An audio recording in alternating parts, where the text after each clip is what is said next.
കണ്ണൂരിൽ ബി.ജെ.പി. പ്രവർത്തകർ മുഴുപ്പിലങ്ങാട് എളമ്പായിലെ സൂരജ് വധക്കേസിൽ 1 മുതൽ 9 വരെയുള്ള പ്രതികൾ കുറ്റക്കാർ. 10ാം പ്രതിയെ കോടതി വെറുതെ വിട്ടു. മുഖ്യമന്ത്രിയുടെ പ്രസ് സെക്രട്ടറി PM മനോജിന്റെ സഹോദരനാണ് മനോരാജ് നാരായണൻ. TP വധക്കേസ് പ്രതി K. രജീഷ് ഉൾപ്പെടെയുള്ളവരാണ് കുറ്റക്കാർ. വിവരങ്ങളുമായി മിഥുൻ പിള്ള ചേർന്നു. മിഥുൻ, 10 പേരിൽ 9 പേരും പ്രതികളാണ് എന്ന് കണ്ടെത്തിയിരിക്കുന്നു. ശിക്ഷാവിധി ഇന്നുണ്ടാകുമോ? എപ്പോഴാണ് ഈ കോടതി അത്തരം നടപടികളിലേക്ക് കടക്കുക? മിഥുൻ.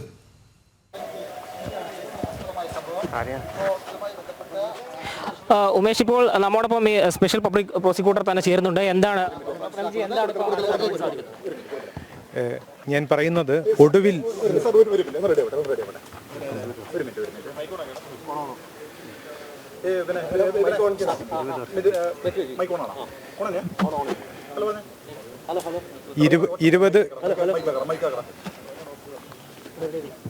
ഇരുപത് വർഷത്തിന് ശേഷം സൂരജ് എന്ന യുവാവിന് നീതി കിട്ടിയിരിക്കുകയാണ്.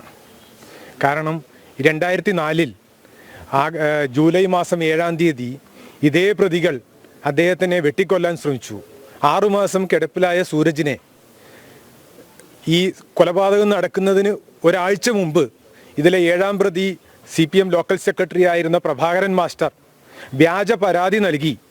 ആ പരാതി വ്യാജമാണെന്ന് അന്ന് കേസ് അന്വേഷിച്ച എടക്കാട് SI അബ്ദുൽ വഹാബ് റിപ്പോർട്ട് നൽകിയെങ്കിലും അദ്ദേഹത്തിന് സൂരജിൻ്റെ ജീവൻ രക്ഷിക്കാൻ കഴിഞ്ഞില്ല. കൃത്യം ഒരാഴ്ചയ്ക്ക് 7/8/2005 തീയതി കാലത്ത് 8:40 മണിക്ക് മുഴപ്പിലങ്ങാട് FCI ഗോഡൌണിന് സമീപം വെച്ച് ഈ ചെറുപ്പക്കാരനെ 6ാം പ്രതി സജീവൻ്റെ ഓട്ടോറിക്ഷയിലെത്തിയ TK രജീഷ്, ഷംസുദ്ദീൻ, മനോരാജ് എന്ന നാരായണൻ, യോഗേഷ്, ഷംജിത്ത് തുടങ്ങിയവർ ചേർന്ന് വെട്ടിക്കൊലപ്പെടുത്തുകയായിരുന്നു. വാള്, മഴു, കൊടുവാള് തുടങ്ങിയ ആയുധങ്ങൾ ഉപയോഗിച്ച് പട്ടാപ്പകൽ കാലത്ത് 8:40 ആയിരുന്നു വെട്ടിക്കൊന്നത്. അതിനുശേഷം ഈ ഗൂഢാലോചന, ഈ കേസിൻ്റെ കൊലപാതകത്തിൻ്റെ മുഖ്യ ആസൂത്രകൻ അന്നത്തെ Muzhappilangad Edakkad panchayat president Shri V. Prabhakaran master, അദ്ദേഹം 7ാം പ്രതിയാണ്. ബാങ്ക് രാധാകൃഷ്ണൻ എന്ന CPM പാർട്ടി നേതാവ് സ്ഥാനാർത്ഥിയായിട്ട് മത്സരിച്ചിരുന്നു, അദ്ദേഹം 8ാം പ്രതിയാണ്. പത്മനാഭൻ 9ാം പ്രതിയാണ്. ഇവർക്കെതിരെ ഗൂഢാലോചന കുറ്റവും കൊലപാതകത്തിനുള്ള ഗൂഢാലോചന കുറ്റമാണ് കോടതി കണ്ടെത്തിയിരിക്കുന്നത്. ഇതിലെ 11ാം പ്രതി പ്രദീപൻ 1ാം പ്രതിയെ കുറ്റക്കാരനാണെന്ന് അറിഞ്ഞുകൊണ്ട് തന്നെ ഒളിപ്പിച്ചു എന്ന വകുപ്പിന് 212 IPC പ്രകാരമാണ് 5 വർഷം വരെ തടവ് കിട്ടാവുന്ന വകുപ്പ് പ്രകാരമാണ് 11ാം പ്രതിയെ കുറ്റക്കാരനാണെന്ന് കണ്ടെത്തിയിരിക്കുന്നത്. കാരണം സൂരജിൻ്റെ ഈ കേസിനെ സംബന്ധിച്ചിടത്തോളം സൂരജിനെ വധിക്കുന്നതിന് 1 വർഷം മുമ്പ് വരെ അദ്ദേഹം CPMൻ്റെ പ്രധാന പ്രവർത്തകനായിരുന്നു. അദ്ദേഹം പാർട്ടി മാറി RSS BJPയിൽ പ്രവർത്തിക്കാൻ തുടങ്ങിയതിൻ്റെ ഭാഗമായാണ് അദ്ദേഹത്തിനെ 7/7/2004 വെട്ടിക്കൊലപ്പെടുത്താൻ ശ്രമിച്ചത്. അതിനുശേഷം അദ്ദേഹത്തിൻ്റെ പിറകെ തന്നെ ഈ CPMൻ്റെ ആളുകൾ ഉണ്ടായിരുന്നു എന്നുള്ളതിൻ്റെ തെളിവാണ് 1/8/2008 വ്യാജ പരാതിയും തുടർന്ന് 7/8/2005 കൊലപാതകവും. ആദ്യം കേസ് അന്വേഷിച്ച അന്വേഷണ ഉദ്യോഗസ്ഥനായ M. ദാമോദരൻ വളരെ കൃത്യമായി ഈ കേസിൽ 2ഉം 5ഉം പ്രതികളായ ആളുകളെ കണ്ടുകിട്ടാനുണ്ട്, അവർ കൃത്യത്തിൽ നേരിട്ട് പങ്കെടുത്തവരാണ് എന്നും കാണിച്ച് ബഹുമാനപ്പെട്ട കോടതിയിൽ റിപ്പോർട്ട് നൽകിയിരുന്നു. 2010 കേസിൽ വിചാരണ നടപടികൾ തുടങ്ങിയെങ്കിലും സാങ്കേതിക കാരണങ്ങളാൽ നടന്നില്ല. എന്നാൽ 2012 TP ചന്ദ്രശേഖരൻ കേസിലെ പ്രധാന പ്രതിയായ TK രജീഷ് കുറ്റസമ്മത മൊഴി നൽകുകയും താനും മനോരാജ് എന്ന നാരായണനും അടങ്ങിയ സംഘമാണ് ഈ കേസിലെ മറ്റു പ്രതികളോടൊപ്പം ഉണ്ടായിരുന്നത് എന്ന് വെളിപ്പെടുത്തിയതിൻ്റെ അടിസ്ഥാനത്തിലുമാണ് ഈ കേസ് പുനരന്വേഷണത്തിന് ഉത്തരവിട്ടത്. ആ ഉത്തരവിട്ടതിൻ്റെ അടിസ്ഥാനത്തിൽ ഈ കേസിൽ 2 പേരെ 2ഉം 5ഉം പ്രതികളായി TK രജീഷിനെയും മനോരാജ് നാരായണനെയും പ്രതി ചേർക്കുകയുണ്ടായി. അതിനുശേഷം 2023 കേസിൽ വിചാരണയ്ക്ക് വന്ന സമയത്ത് സൂരജിൻ്റെ മാതാവ് സതി ബഹുമാനപ്പെട്ട ഹൈക്കോടതി മുമ്പാകെ ഈ കേസിൽ സ്പെഷ്യൽ പ്രോസിക്യൂഷൻ വേണമെന്ന് ആവശ്യപ്പെട്ട് ഒരു ഹർജി നൽകുകയുണ്ടായി. അതിൻ്റെ അടിസ്ഥാനത്തിൽ ഗവൺമെൻറ്റിനോട് പ്രോസിക്യൂഷനെ നിയമിക്കണമെന്ന് നിർദ്ദേശിച്ചതിൻ്റെ അടിസ്ഥാനത്തിലാണ് ഈ കേസിൽ സ്പെഷ്യൽ പ്രോസിക്യൂഷൻ അനുവദിച്ച് കിട്ടിയത്. കാരണം ഇതിലത്തെ ഒരാൾ പോലും കാരണം ഗൂഢാലോചന വെച്ചാൽ കാരണം മുമ്പ് വധിക്കാൻ ശ്രമിച്ച കേസിൽ ഇതിലെ 7ഉം 8ഉം പ്രതികളൊക്കെ സൂരജിനെ വധിക്കാൻ ശ്രമിച്ച കേസിൽ പ്രതികളായിരുന്നു 1 വർഷം മുമ്പ് തന്നെ. കൃത്യമായ രേഖാമൂലമുള്ള തെളിവുകളും സാക്ഷിമൊഴികളും ഗൂഢാലോചനക്ക് തെളിയിക്കാൻ വേണ്ടി കോടതിയിൽ ഹാജരാക്കാൻ പ്രോസിക്യൂഷന് കഴിഞ്ഞു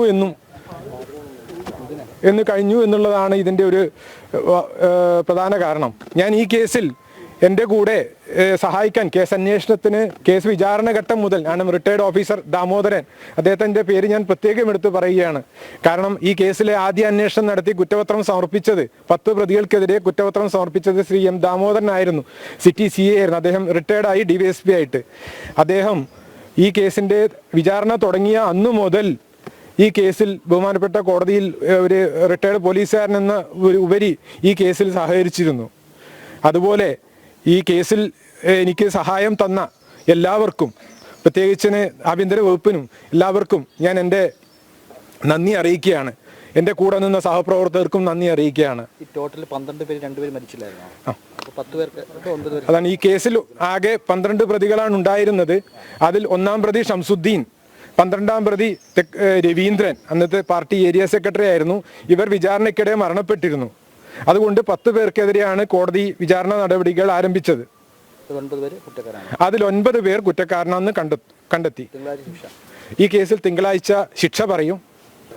അതായത് 1 മുതൽ 1-ാം പ്രതി മരണപ്പെട്ടു. 2 മുതൽ 6 വരെ പ്രതികൾക്കെതിരെ ഇന്ത്യൻ ശിക്ഷാ നിയമം 143, 147, 148, 302 കൂടാതെ 120B എന്നിവയും ആംസ് ആക്ട് പ്രകാരമുള്ള കുറ്റമാണ് കണ്ടെത്തിയിരിക്കുന്നത്. അതുപോലെ 7 മുതൽ 7, 8, 9 പ്രതികൾക്കെതിരെ ഈ കേസിൽ കൊലപാതകത്തിനുള്ള ഗൂഢാലോചന കുറ്റമാണ് കോടതി കണ്ടെത്തിയിരിക്കുന്നത്. ഉമേഷ്, സ്പെഷ്യൽ പബ്ലിക് പ്രോസിക്യൂട്ടറുടെ ഭാഗത്തു നിന്നുള്ള വിവരങ്ങൾ തന്നെയാണ് ഇപ്പോൾ അദ്ദേഹം പങ്കുവച്ചിരിക്കുന്നത്. ഈ കേസുമായി ബന്ധപ്പെട്ട് കുറച്ചുകൂടി വിവരങ്ങൾ നമുക്ക് സ്പെഷ്യൽ പബ്ലിക് പ്രോസിക്യൂട്ടർ എന്ന അഡ്വക്കേറ്റ് പി പ്രേമരാജോട് ചോദിക്കാം. ഈ കേസുമായി ബന്ധപ്പെട്ട് എന്തൊക്കെയാണ് ഇപ്പം നമുക്ക് മനസ്സിലാക്കാൻ വേണ്ടി സാധിച്ച കാര്യം? അതായത് 1 മുതൽ 12 വരെ പ്രതികളാണുള്ളത്. 1-ാം പ്രതിയും 12-ാം പ്രതിയും ഈ വിചാരണ വേളയിൽ മരണപ്പെടുകയും ചെയ്തു. നമുക്ക് ഈ കേസുമായി ബന്ധപ്പെട്ട് നമ്മുടെ പ്രോസിക്യൂഷൻ എല്ലാ വാദങ്ങളും പൂർണ്ണമായും കോടതിയെ ബോധിപ്പിക്കാൻ സാധിച്ചു. എല്ലാ വാദവും പ്രോസിക്യൂഷന് കോടതിയെ ബോധ്യമാക്കാൻ സാധിച്ചു. കാരണം വളരെ തൃപ്തികരമായ രീതിയിലായിരുന്നു ഈ കേസിൻ്റെ ആദ്യ അന്വേഷണം നടന്നിരുന്നത്. അന്നത്തെ സിറ്റി CI ഏകദേശം 6 മാസം കൊണ്ട് ഇതിലെ കുറ്റപത്രം സമർപ്പിച്ചിരുന്നു. ഒരാഴ്ചക്കുള്ളിൽ തന്നെ ഈ കേസിലെ 1 മുതൽ 10 വരെ പ്രതികളെ പേര് ബഹുമാനപ്പെട്ട കോടതിയിൽ എത്തിയിരുന്നു. ഗൂഢാലോചന കുറ്റമടക്കം ഞാൻ ഇതിൽ പ്രത്യേകം എടുത്തു പറയാൻ കാരണം അന്ന് എടക്കാട് പോലീസിൻ്റെ സമയോചിതമായ ഇടപെടൽ ഈ കേസിൽ പ്രോസിക്യൂഷന് വളരെയധികം സഹായകമായി എന്നാണ്. കാരണം അന്ന് എടക്കാട് സബ് ഇൻസ്പെക്ടർ ആയിരുന്ന ശ്രീ VM അബ്ദുൾ വഹാബ്, ഇപ്പോൾ അദ്ദേഹം അഡീഷണൽ SP ആണ്. അദ്ദേഹം 1-ാം തീയതി ആഗസ്റ്റ് 1-ന് സൂരജിനെതിരെ ഒരു പരാതി ലഭിച്ചു. ആ പരാതി നൽകിയത് ശ്രീ പ്രഭാകരൻ മാസ്റ്ററാണ്. പ്രഭാകരൻ മാസ്റ്റർ സ്വന്തം പേര് അഡ്രസ്സിൽ വെച്ചിട്ട് വേറെ ആളുടെ പേരിൽ ഒപ്പിട്ടിട്ടാണ് പരാതി നൽകുന്നത്. ആ പരാതിയിൽ സൂരജിനെ വീട്ടിൽ നിന്ന്, അതായത് സൂരജ് SFI കുട്ടികളെ ഉപദ്രവിക്കുന്നു എന്ന രീതിയിലായിരുന്നു ആക്ഷേപം ഉന്നയിച്ചിട്ട് പരാതി നൽകിയത്. അന്ന് തന്നെ SIയും പ്രത്യേകം ഏർപ്പെടുത്തിയ പോലീസ് ഉദ്യോഗസ്ഥനും ആ പരാതി അന്വേഷിച്ചുവെങ്കിലും അത് ഫേക്കാണ് എന്ന് ബോധ്യമായി. പിറ്റേ ദിവസം ഈ പരാതിക്കാരെ പോലീസ് സ്റ്റേഷനിൽ വിളിപ്പിച്ചുവെങ്കിലും ഈ പരാതിക്കാരനായ പ്രഭാകരൻ മാസ്റ്ററോ പരാതി കൊണ്ടുകൊടുത്ത ഉത്തമനോ പോലീസ് സ്റ്റേഷൻ മുമ്പാകെ ഹാജരായിരുന്നില്ല. തുടർന്ന് ആ പരാതി ക്ലോസ് ചെയ്തു. ആ പരാതിയും ആ പെറ്റീഷൻ്റെ റിസൾട്ടും റിപ്പോർട്ടും അന്വേഷണ റിപ്പോർട്ടും ആദ്യ അന്വേഷണ ഉദ്യോഗസ്ഥൻ കൃത്യമായിട്ട് 10 ദിവസം കൊണ്ട് തന്നെ കോടതി മുമ്പാകെ ഹാജരാക്കിയിരുന്നു. ഗൂഢാലോചനയ്ക്ക് പ്രധാന തെളിവായിട്ട് അതാണ് വരുന്നത്. മാത്രമല്ല ഇതിലെ 4-ാം സാക്ഷി മോഹൻദാസ്, ഈ 6-ാം പ്രതി അക്രമികളെയും കൊണ്ടുവന്ന ഓട്ടോറിക്ഷയുണ്ട്, ശ്യാമൾ എന്ന പേരുള്ള ഓട്ടോറിക്ഷ. ആ ഓട്ടോറിക്ഷയുടെ ഉടമയാണ് മോഹൻദാസ്. അപ്പോൾ അദ്ദേഹം ബഹുമാനപ്പെട്ട കോടതിയിൽ പറഞ്ഞു, ഈ തനിക്ക് തൻ്റെ ഓട്ടോറിക്ഷ ഈ 6-ാം പ്രതിയാണ് സംഭവ ദിവസം ഓടിച്ചതെന്നും ഉപയോഗിച്ചിരുന്നെന്നും ഡെയിലി നിത്യം 100 രൂപ വാടക തരുമായിരുന്നെന്നും മാത്രമല്ല ഈ കേസിൽ ഈ വാഹനം ഉൾപ്പെട്ടതിന് ശേഷം ഈ ഓട്ടോറിക്ഷ റിലീസ് ചെയ്യാൻ വേണ്ടി ബഹുമാനപ്പെട്ട ഹൈക്കോടതിയിൽ എല്ലാ സഹായങ്ങളും ചെയ്തു തന്നത് ശ്രീ പ്രഭാകരൻ മാസ്റ്ററും ഈ പത്മനാഭൻ തുടങ്ങിയ CPMൻ്റെ പാർട്ടി നേതാക്കളാണ്. താൻ ഒപ്പിട്ട് കൊടുത്തതേ ഉള്ളൂ എന്നാണ് അവർ മൊഴി നൽകിയത്. കാരണം ഈ കൃത്യത്തിൽ സാധാരണഗതിയിൽ തുടരന്വേഷണത്തിൽ വന്ന പ്രതികൾ രക്ഷപ്പെടുകയാണ് ചെയ്യാറ് പതിവ്. കാരണം ആദ്യ അന്വേഷണത്തിൽ ഒഴിവാക്കപ്പെട്ടു എന്ന ഘട്ടത്തിൽ ഈ കേസിൽ 2ഉം 5ഉം പ്രതികളായ രജീഷും അദ്ദേഹം ടി പി ചന്ദ്രശേഖരൻ വധക്കേസിൽ പ്രതിയാണ്, മനോരാജ് എന്ന നാരായണനും ഈ കേസിൽ കുറ്റക്കാരനെന്ന് കണ്ടു എന്നുള്ളത് പ്രോസിക്യൂഷന്റെ വൻ വിജയമായിട്ട് തന്നെ കാണാം. ഇതിനകത്ത് എടുത്തു പറയേണ്ടത് 20 വർഷം നീണ്ടതൊരു നിയമ പോരാട്ടം എന്നുള്ളത് എടുത്തു പറയേണ്ടതാണ്. രണ്ടാമത് അനുബന്ധ കുറ്റപത്രം സമർപ്പിക്കുമ്പോൾ അതിൻ്റെതായ സാങ്കേതിക പ്രശ്നങ്ങളൊക്കെ വരേണ്ടതാണ് സാധാരണഗതിയിൽ. അത്തരം സാങ്കേതിക പ്രശ്നങ്ങളൊക്കെ എങ്ങനെയാണ് മറികടക്കാൻ വേണ്ടി സാധിക്കുന്നത്? കാരണം ഈ കേസിൽ ഈ തുടരന്വേഷണം നടത്തിയതിൽ അന്വേഷണ ഉദ്യോഗസ്ഥന്റെ ഭാഗത്ത് നിന്ന് ചെറിയ വീഴ്ചയുണ്ടായതായിരുന്നു. അന്വേഷണ ഉദ്യോഗസ്ഥന്റെ വീഴ്ചകൾ ഈ കേസിന്റെ സാക്ഷിമൊഴികളെ ബാധിക്കരുത് എന്ന് നമ്മൾ ബഹുമാനപ്പെട്ട കോടതി മുമ്പാകെ ആർഗ്യൂ ചെയ്തിരുന്നു, സുപ്രീം കോടതി വിധികൾ ഉന്നയിച്ച്. കാരണം ഈ തലശ്ശേരിയെ പോലെ ഒരു സ്ഥലത്ത് കൃത്യമായ ഗൂഢാലോചന നടത്തി ഒരു കൊലപാതകം നടത്തി 20 വർഷത്തിന് ശേഷം ഈ ഒരു ശിക്ഷ കിട്ടുക എന്ന് പറയുമ്പോൾ അത് വളരെ സന്തോഷകരമാണ്. മാത്രമല്ല, ഈ മരിച്ച വ്യക്തിയെ മരണത്തിന് മുമ്പ് ആക്രമിച്ചു, മരണത്തിന് മുമ്പ് വ്യാജ പരാതി നൽകി, മരണത്തിന് ശേഷം അദ്ദേഹത്തിന്റെ ശവകുടീരം 2 പ്രാവശ്യം ആ പ്രദേശത്തെ അക്രമികൾ കുത്തിപ്പൊളിച്ച് നാശനഷ്ടമാക്കി. ഇവിടെ ഇങ്ങനെ ഒരു ശവകുടീരം പോലും വേണ്ട എന്ന് പ്രഖ്യാപിച്ച ഒരു കേസാണിത്. ഇതിലിപ്പം രാഷ്ട്രീയം ഒരു വിഷയമാണല്ലോ. കാരണം രാഷ്ട്രീയ പാർട്ടി മാറി എന്നുള്ള ഒരൊറ്റ കാരണം കൊണ്ടാണ് ഈ സൂരജ് നേരെ ഒരു കൊലപാതകം, ഈ ഒരു സംഭവം ഉണ്ടാകുന്നത് തന്നെ. ഇപ്പോൾ ഈ ടി.കെ. രജീഷ് ഉൾപ്പെടെയുള്ള പ്രതികൾ, മനോരാജ് നാരായണൻ മുഖ്യമന്ത്രിയുടെ പ്രസ് സെക്രട്ടറിയുടെ സഹോദരനാണ്. അപ്പോൾ ഇവരൊക്കെ എങ്ങനെയാണ് ഈ കേസിലേക്ക് വരുന്നൊരു ഘട്ടം എങ്ങനെയാണ്? ഞാൻ മനസ്സിലാക്കിയത് ഈ കേസിലെ ടി.കെ. രജീഷ് 2005 ഈ കേസിലെ യഥാർത്ഥ പ്രതികളെ പിടിച്ചിരുന്നെങ്കിൽ അതിനുശേഷം ഒരു 10-15 കൊലപാതകങ്ങൾ, രാഷ്ട്രീയ കൊലപാതകങ്ങൾ കേരളത്തിൽ നിന്ന് തന്നെ ഇല്ലാതാവുമായിരുന്നു.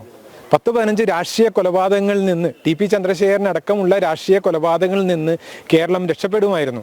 കാരണം അതിനുശേഷം നടന്ന 2 കൊലപാതക, എനിക്ക് തോന്നുന്നത് ഒരു സത്യൻ കഴുത്തറുത്തു എന്ന കേസ്, സത്യൻ എന്ന ആളുടെ കൊലപാതക കേസിൽ ഇതിലെ നാരായണൻ എന്ന മനോരാജ് പ്രതിയായിരുന്നു. ആ കേസിൽ സാങ്കേതികത്വത്തിന്റെ പേരിൽ അദ്ദേഹം വിട്ടുപോയി.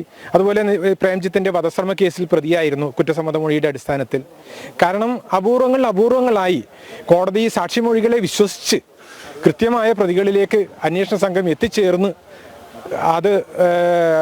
അതിനനുസരിച്ചുള്ള തക്കതായ ശിക്ഷ നൽകി എന്നുള്ളത് വളരെ സന്തോഷകരമാണ്.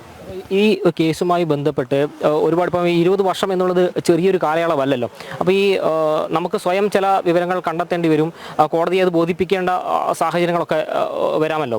അപ്പോൾ ഈ 20 വർഷം എന്നുള്ള കാലയളവ് ഒരു ബുദ്ധിമുട്ടായിട്ട് മാറിയിട്ടുണ്ടായിരുന്നു. തികച്ചും 2 സാക്ഷികൾ, ഇതിൽ ദൃക്സാക്ഷികളായ 2 പേർ ഈ കേസിൽ കൂറുമാറിയിരുന്നു. അതേസമയത്ത് പരാതിക്കാരൻ, കൃത്യം 1 മണിക്കൂർ കൊണ്ട് എഫ്ഐആർ നൽകിയ പരാതിക്കാരനും മരിച്ച സൂരജിന്റെ അനുജനും ഈ ഗൂഢാലോചനയ്ക്ക് ദൃക്സാക്ഷിയായ മഹേഷ് കുമാറും ഗൂഢാലോചനയുടെ തെളിയിക്കുന്നതിന് വേണ്ടിയിട്ടുള്ള പോലീസ് ഉദ്യോഗസ്ഥന്മാരും രേഖാപരമം തെളിയിക്കുന്നതിലെ പോലീസ് ഉദ്യോഗസ്ഥന്മാരും അവരുടെ മൊഴികളും ഈ കേസിൽ നിർണായകമായി. ഈ അന്വേഷണ ഉദ്യോഗസ്ഥന്റെ ഒരു മികവിനെ സംബന്ധിച്ച് പറഞ്ഞിരുന്നല്ലോ, അപ്പോൾ അതെങ്ങനെയാണ് എടുത്തു പറയുന്നത്? കാരണം ആദ്യ അന്വേഷണ ഉദ്യോഗസ്ഥൻ കൃത്യമായിട്ട്, സാധാരണ തുടരന്വേഷണം നടക്കുന്ന കേസുകളിൽ ഈ കൂലി പ്രതികളെ ചേർക്കുന്ന ഒരു പരിപാടിയുണ്ട്, പേര് കൊടുത്തിട്ട് രാഷ്ട്രീയക്കാർ. ഈ കേസിൽ യഥാർത്ഥ പ്രതികളെ തന്നെ വേണമെന്ന് അന്നത്തെ പോലീസിന് നിർബന്ധമുണ്ടായിരുന്നു. അതുകൊണ്ടാണ് ഈ 2 പ്രതികളെ, ഇനിയും സംഭവത്തിൽ പങ്കെടുത്ത 2 പ്രതികളെ ഇനിയും തിരിച്ചറിയാനുണ്ട് എന്ന് കാണിച്ച് എക്സിബിറ്റ് P37 ആയിട്ട് ബഹുമാനപ്പെട്ട കോടതിയിൽ ഹാജരാക്കിയ റിപ്പോർട്ട് സമർപ്പിച്ചത്. ആ റിപ്പോർട്ടിൽ അവർ പിന്നീടും പോലീസ് അന്വേഷണം തുടർന്നു വന്നിരുന്നു. പല ആളുകളിലേക്കും അന്വേഷണം പോയി. ഒടുവിൽ 2012 ഇതിലെ യഥാർത്ഥ പ്രതികളായ 2 പേരെ നിയമത്തിന്റെ മുന്നിൽ കൊണ്ടുവരാൻ സാധിച്ചത്. ഒരുപാട് വർഷത്തെ അഭിഭാഷക ജീവിതം കൂടി ഉണ്ടല്ലോ, അപ്പോൾ ഈ ഒരു കേസിന് എന്തെങ്കിലും പ്രത്യേകതയായിട്ട് കരുതുന്നുണ്ടോ? തീർച്ചയായും. കാരണം രാഷ്ട്രീയ കൊലപാതകങ്ങൾ ഞാൻ പ്രതിഭാഗത്തും വാദിഭാഗത്തും വാദിച്ചുകൊണ്ടിരിക്കുന്ന ഒരാളാണ്. അന്നേരം ഈ രാഷ്ട്രീയ കൊലപാതകങ്ങളിൽ പട്ടാപ്പകൽ നടന്ന സംഭവത്തിൽ ദൃക്സാക്ഷികളെ പണം കൊടുത്ത് കൂറുമാറ്റുന്ന സംഭവങ്ങളിൽ നമുക്ക് 2 സാക്ഷികളെങ്കിലും ബഹുമാനപ്പെട്ട കോടതി മുമ്പാകെ 20 വർഷത്തിന് ശേഷവും കൃത്യമായി ഹാജരാക്കാൻ കഴിഞ്ഞു എന്നുള്ളത് പ്രോസിക്യൂഷന്റെ ഒരു വിജയമാണ്. ആ സാക്ഷികൾ കൃത്യമായി മൊഴി തന്നതിൻ്റെ അടിസ്ഥാനത്തിലാണ് അന്വേഷണ ഉദ്യോഗസ്ഥന്റെ മികവിനോടൊപ്പം കൃത്യമായി മൊഴി തന്നതിൻ്റെ അടിസ്ഥാനത്തിലാണ് നമുക്ക് ഈ കേസ് വിജയത്തിലേക്ക് എത്തിക്കാൻ സാധിച്ചത്. തീർത്തും നന്ദി. ഏതായാലും ഇത്രയും നേരം നമ്മോട് വിശദീകരിച്ചത്. ഏതായാലും ഈ കേസുമായി ബന്ധപ്പെട്ട് 20 വർഷത്തെ നിയമ പോരാട്ടമാണ് ഇവിടെ വിജയം കണ്ടിരിക്കുന്നത്. കേസുമായി ബന്ധപ്പെട്ട് 1 മുതൽ 9 വരെയുള്ള പ്രതികളെ കുറ്റക്കാരാണെന്ന് കോടതി കണ്ടെത്തിയിരിക്കുന്നു. വരുന്ന തിങ്കളാഴ്ച ഈ കേസിന്റെ ശിക്ഷ വിധിക്കുമെന്നാണ് കോടതി വ്യക്തമാക്കിയിട്ടുള്ളത്. മുഖ്യമന്ത്രിയുടെ പ്രസ് സെക്രട്ടറി PM മനോജിന്റെ സഹോദരൻ മനോരാജ് നാരായണനും TP വധക്കേസിലെ പ്രതിയായ TK രജീഷ് ഉൾപ്പെടെ ഈ കേസിലെ പ്രതിയാണ്. ഏതായാലും കേസുമായി ബന്ധപ്പെട്ട് കുറ്റക്കാരാണെന്ന് കണ്ടെത്തിയ പശ്ചാത്തലത്തിൽ കണ്ടെത്തി കഴിഞ്ഞു. തിങ്കളാഴ്ച ഈ കേസുമായി ബന്ധപ്പെട്ട് വിധി പറയുമെന്നാണ് കോടതി വ്യക്തമാക്കിയിട്ടുള്ളത്. ഉമേഷ്.